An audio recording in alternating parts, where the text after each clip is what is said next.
Surgical scrubbing. Purpose to eradicate any microorganism on the hands that can contaminate during the procedure. Next is for the equipment, assembled equipment, surgical scrub and soap, and the running water. And then next is for the assessment, let's determine the length of time for the hand hygiene. And then next is let's remove any bracelets, jewelries, rings, watch in our hands, and let's inspect our hands for any nail polish, extended nails, and any decorations or in our hands. And also let's inspect for any abrasions, lesions. And then next is let's perform pre-scrub. For the pre-scrub, let's open the water using a foot pedal. And then next is let's wet the hands. And then apply soap. And then wash the hands for at least 15 seconds.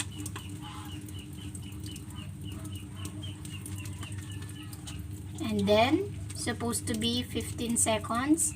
And then next is let's rinse the hands thoroughly with water.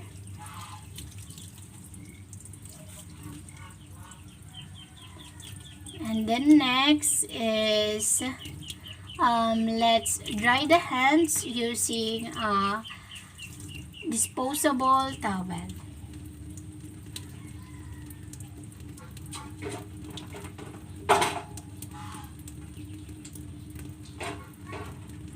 Now we are done in pre-scrubbing.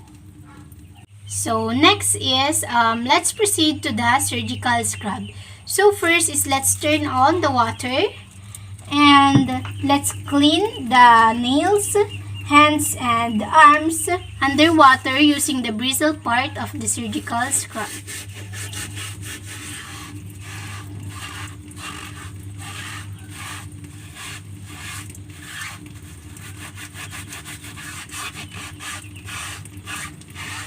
And then next to the other hand. And then next is now we can apply antimicrobial solution on this sponge side of the scrub. And then clean all sides of the hands,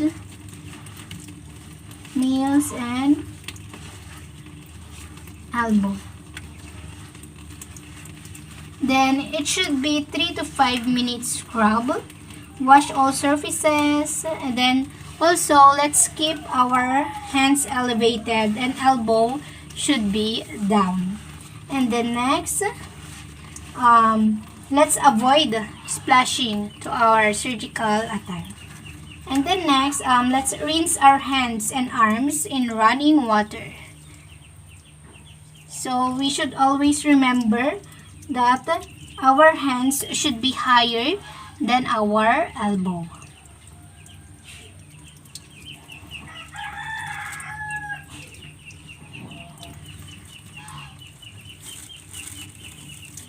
Then next is let's turn on the water, turn off the water using a foot pedal. And then next is let's back to the OR, held hands above elbow and away from surgical attire. Then approach sterile setup, grasp sterile towel and did not drip water on the sterile field. Then keep hand and arm above waist. Dried one hand and elbow with one end of towel. So use opposite end of towel to dry hand.